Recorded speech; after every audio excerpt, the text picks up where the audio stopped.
The Peppermill is filled to capacity this week. Hollywood News Now's Ben Deet live at the Peppermill to explain.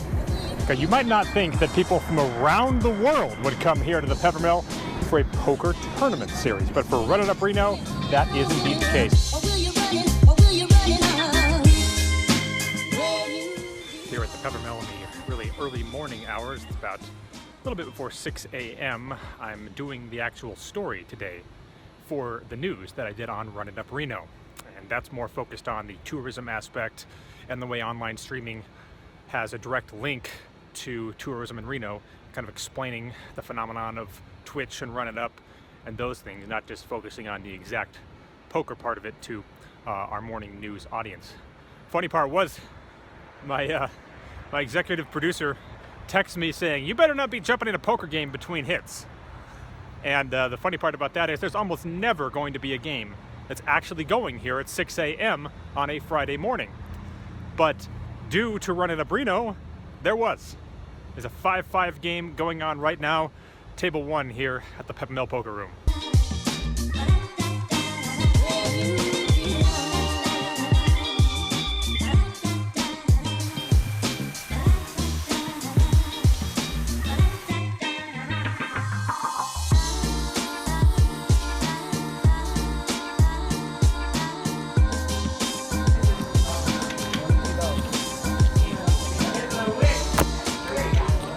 Ended up losing about 850 last night, but fortunately I won 950 tonight.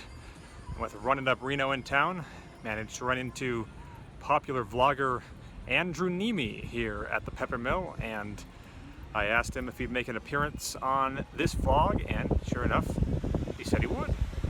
Vlog number 3 at the Peppermill with Run It Up Reno going on, and pleased to be joined by a guy who's established himself one of the top bloggers in the poker world, Andrew Neeme, joining us. Greetings.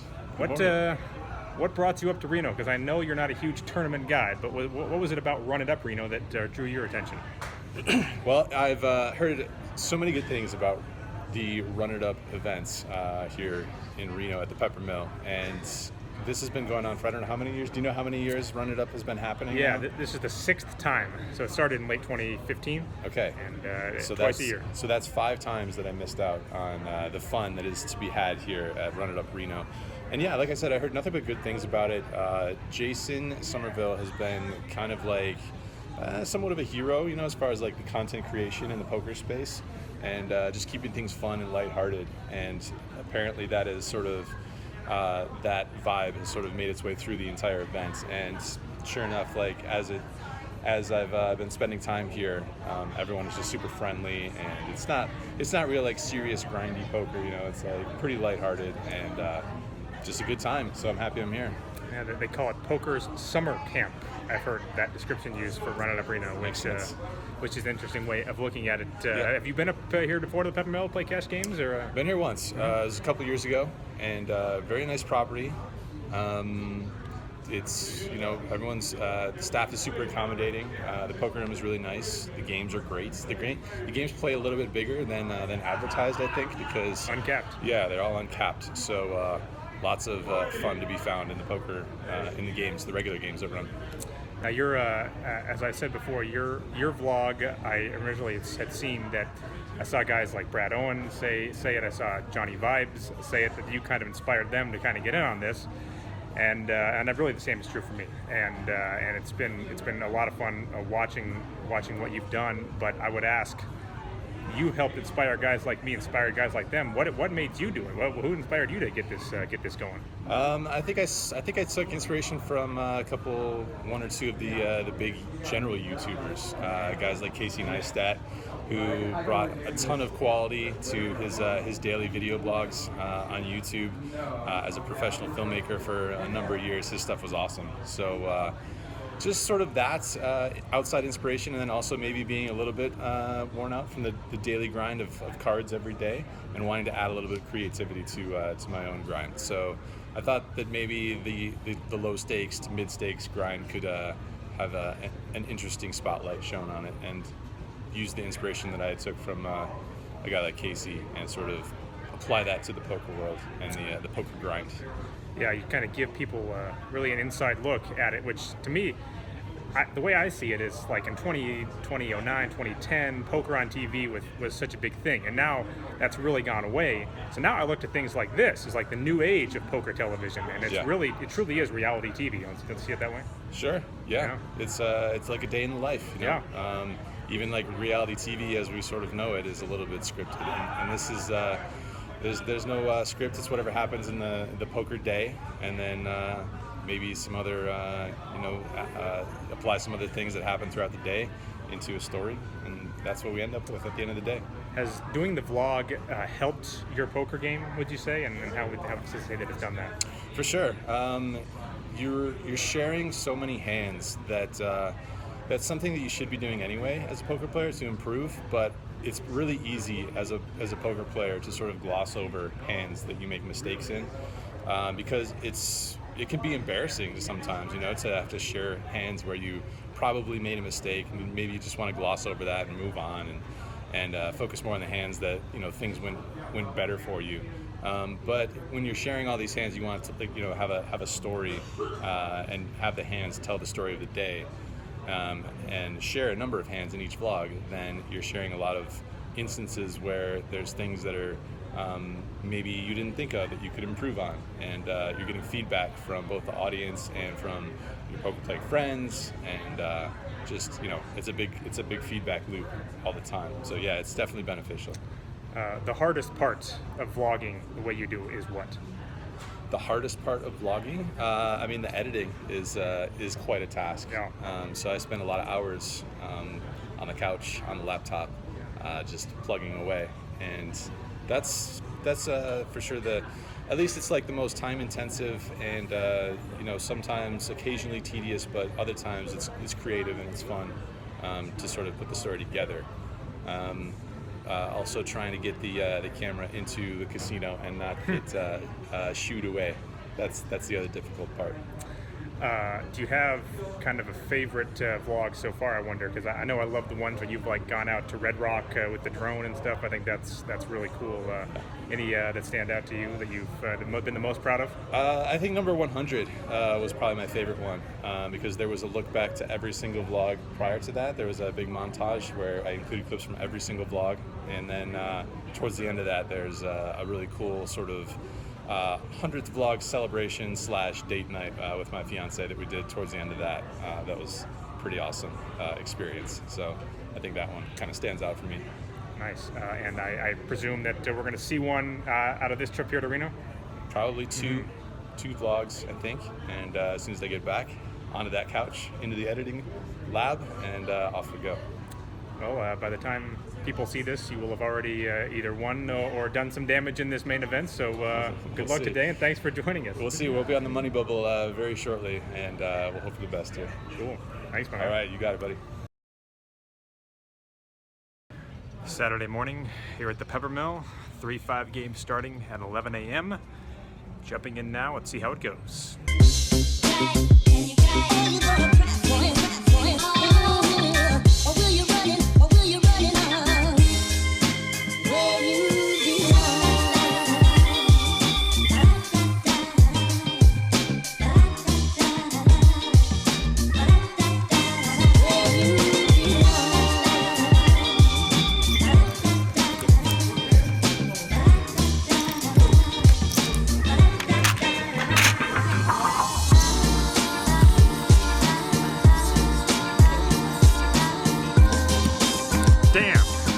What a day this was.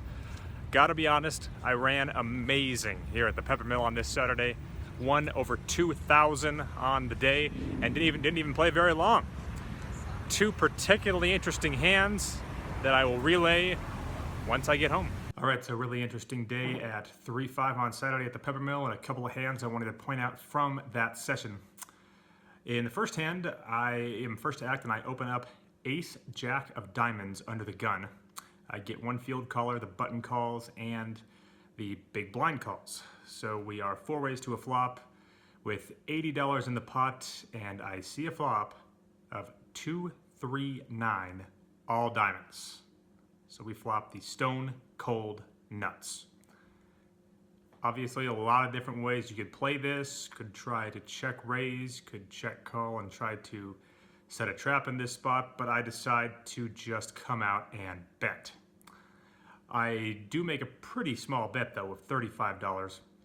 We get one fold. The button calls, who is a very tight player. Kind of surprised to see him call. Obviously, we know he's not calling with the nut flush draw, but he definitely could be slow playing flush. If he did flop one, I would expect him to play it that way. The big blind then check raises to 130. So now it kind of gives me another option of how to play this. Do I re-raise right now, or do I try to bring the button with me as well? I actually think there's a decent chance, knowing the players the way that I do, that if I just call and the button did flop a flush, that he would just go ahead and shove all in right at this point. I have everyone covered in this hand, playing about 1,000 deep. So I go ahead and decide, since I obviously have position on the blind, to just call and hope the button comes in as well. Instead, he goes out. So we are heads up now to a turn with the pot about $370. Turn comes the 10 of spades, so it doesn't change anything. The big blind bets $235, and he has about 350 left, so I think pretty clear cut here. I had the nuts, I go ahead and jam it all in. He snap calls, and it turns out he has the 4-5 of diamonds for the open-ended straight flush on the flop, having also flopped a flush, but unfortunately for him, he has but one out. It doesn't come, and I take down a pot of about $1,540. All right, in this next hand here, can I help you? What is going on here? Looks like I have a visitor. I don't know what this guy's doing here. This is Oliver, my cat. He likes to interrupt me when I'm in the middle of doing anything. So in this case, I'm trying to talk about some hands, and he's getting in the way. So he's going to have to stay here for the remainder of this hand. So this next hand, I open pocket tens, 2 black tens under the gun plus 2. There's actually one limper before that, so I make it 25 over him. Player to my right ends up calling, and the big blind calls, and the limper calls. So we have $100 in the pot 4 ways. Okay, so you done? Are you done? I guess I don't know what this cat's deal was. All right, so we have $100 in the pot 4 ways, and the flop comes 8 of hearts, 9 of diamonds, deuce of spades. So we have an overpair here. We do have a 4-way pot, and there's definitely cause for concern if too much money goes in on this flop. Either way, definitely a good spot for me to bet. I bet $50. The player to MP1 calls and to big blind calls. So the pot's about 250. We go to the turn, and it comes the deuce of hearts. So it now pairs deuces, and the big blind now checks. I think it's still a pretty good spot for me to bet. Still figured had the best hand here vast majority of the time. I bet 120. At this point, the player that's on my left in MP1 makes the call. He doesn't really think too long with it, and he calls me, and now the big blind folds. So it's heads up to a river, and it comes the jack of spades. So backdoor hearts were there on the turn. They did not come in. Now, if I was up against jack 10, I am now beat. Interesting spot here on the river. The question is it too thin for me to value bet this river? I thought it probably was. I mean, it's possible that he could still call me with a hand like ace-9 here, but you know, how much heat was he going to withstand with ace-9? This is a player I don't really know, a young guy, probably a few years younger than me that I haven't played with, that's up in town for running to Reno. So I thought about it for a minute. Finally, I decided to check.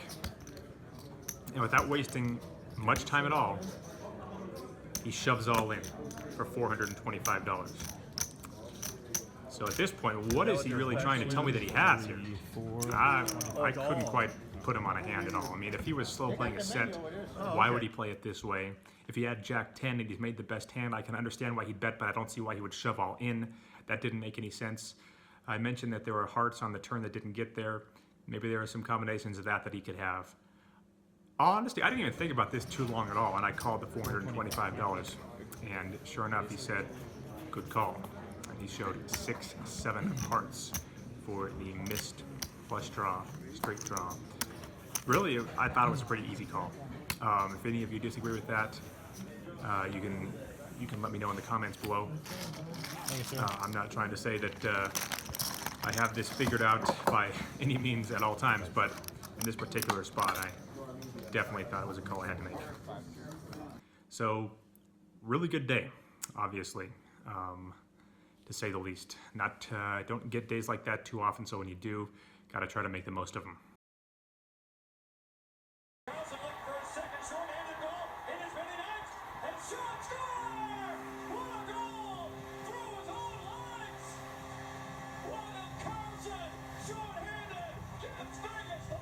By the way, I apologize for those of you that are not sports fans. You're probably going to get at least one sports note in every one of these vlogs. I'm a former sports talk radio host here in Reno. I actually hosted Drive Time Sports Radio for almost a decade here in town.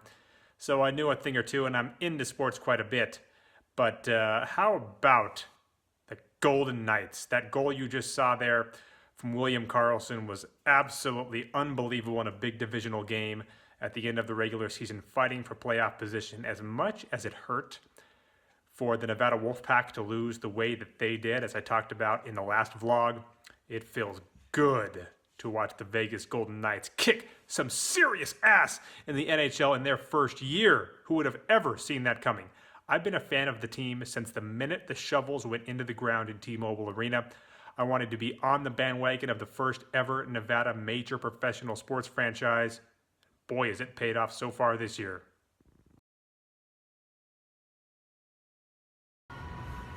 Okay, we are here at Run It Up Reno. It's vlog number 3. And a guy that I've associated with poker news for a long time, but now doing a bunch of different stuff, it seems. Chad Holloway joining us on the vlog. Good to have you here. Yeah. What brings you to Run It Up Reno? So a couple years ago when I was still working for Poker News, like I said, you said, it's hard not to associate me there. I spent 6 years, I think, doing all kinds of stuff for them. So 2 years ago with Poker News, I came up here before the World Series of Poker, had a great time, decided this works within my schedule, so I came up here to play again. And it's an event that now, because you work for the MSPT. Yeah, that's my new full-time job. Mm-hmm. So how does tournaments like Run It Up Reno kind of compare to that in terms of what you're used to on that tour? I think the first thing that sticks out is the average player is a lot younger. Even though Run It Up Reno has a great, demographic that spans from, 21 years old up to 70, 80 years old, I don't know. But it does seem like there's a lot more players in their 20s here. And a lot more, obviously, technologically sound people like yourself doing vlogs, live streams, live updates, podcasts. There's all kinds of things. Whereas at the MSPT, we're based in the Midwest, so we get a lot of farmers, a lot of working class guys, the average Joe, so to speak. So little disparity there. And then at the Run It Up Reno is more, in my opinion, more about fun. People come here to have a good time, see their friends, drink a lot. And the MSPT, well, they're fun as well and good structured. People are there to play. Everyone doesn't necessarily know everyone. It's not, it's a family, but not as close-knit as Run It Up Reno is. And I've heard Run It Up Reno referred to, maybe it was somewhere associated with you, that it was called Poker's Summer Camp.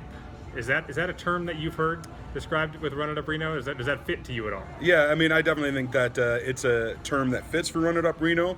I feel like maybe if it's like summer camp, I might be one of the instructors because this place makes me feel pretty old. I'm 35, and a lot of the guys here are in their 20s.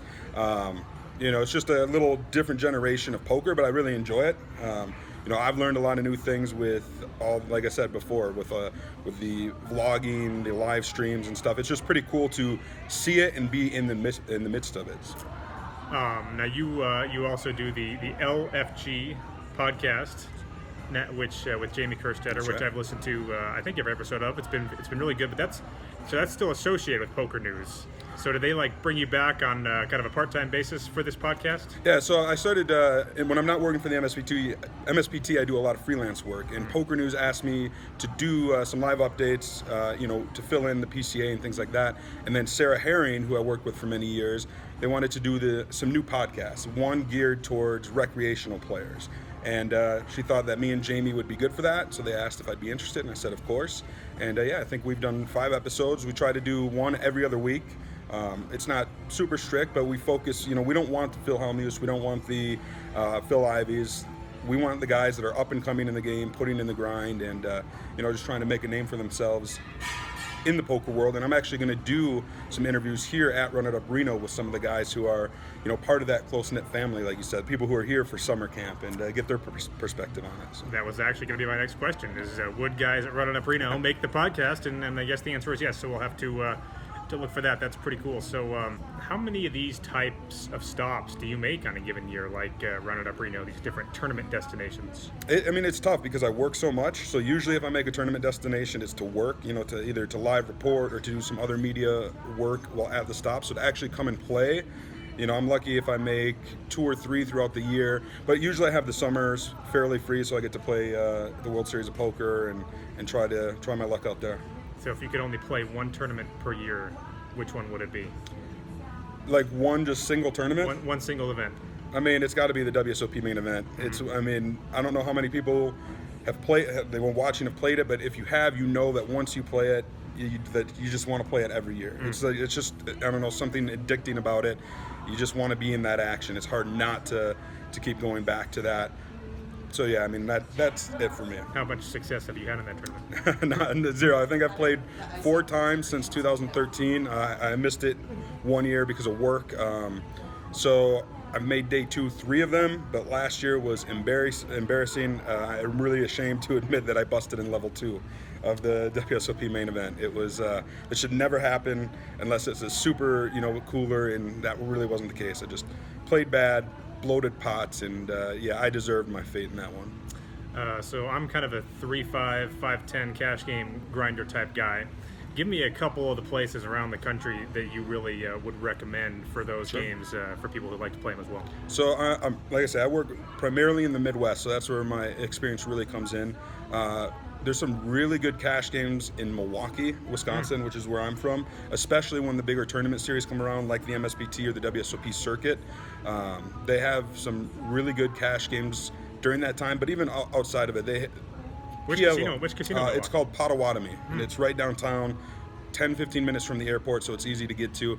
And in my opinion, for Pot Limit Omaha players, one of the best games in the country. Really? It's just, it's really underrated. I think it's just 2-5, 5-10. I played a 5-10 with a 25 straddle there. It plays huge though. That's the key. People just get the money in. So definitely Potawatomi is a good one. And then this one might sound strange, but in the middle of nowhere, Iowa, there's a casino called Meskwaki Casino. In fact, it's where I was last weekend before I came here. And the MSPT goes there 3 times a year. And while we're there, the cash games are just insane. Just farmers from Iowa bring their crop money or whatever, they want to gamble it up. And so there's just huge cash games, 2-5, 5-10, no limit hold'em, and then again another huge Pot Limit Omaha game. So just those are places a lot of pros don't travel to, so the games are usually pretty soft. So. Nice. Milwaukee, which I'm actually going to later this year, which I'm glad to hear that, and then Iowa. So that's pretty cool. So, all right, to wrap this thing up, there has to be some kind of a story that you've had here at Run It Up Reno. I don't know if it's like we've heard in the past of someone getting drunk and winding up naked in the safari suite or those kind of deals, but there's got to be something that has happened because you've been here for a week now. Yeah. So I got here on Monday. Let me set the stage just a little bit. The weekend before this started, so I was at, like I said, in MSPT Meskwaki in Iowa. And so I worked Friday, Saturday, both 12-hour days. So our turnaround from Saturday night to Sunday night is we usually get like 6 hours sleep. We start work at 11 a.m. on Sunday, and that particular tournament finished at 3 a.m. on Monday morning. All right, so we're 3 a.m., I'm in Meskwaki, Iowa. I have an 8 o'clock flight to come out to Reno at 8 a.m., but it's out of Madison, Wisconsin, which is 4 hours from Meskwaki. So I drive 4 hours from Meskwaki to Madison. I make my flight, fly out here. long day of travel. You have to switch planes, and I want to play the all-in or fold tournament. It's a great formula, by the way. So I take an hour nap. So I'm on 1 hour sleep after being up, working, traveling, but I'm here to have fun. This is a vacation for me. So I start playing all-in or fold. I start drinking. On little sleep, just not a good combination. Let's fast forward, 6 or 7 hours. I find myself in the cash game hangout, and Jason and a bunch of the other run-it-up guys, they decide they want to play Taiwanese poker for $25 a point. I don't even know what that is. Well, I didn't either, but I still wanted to play. And so it was an expensive lesson. It was a great fun game, but it was an expensive lesson, and drank too much, too little sleep, and it wasn't a great way to start out the Run It Up Reno, but it was a lot of fun. So. Well, it's been good to have you here for Run It Up Reno, and thanks for making an appearance on the blog, Hey, Chad. thanks for having me.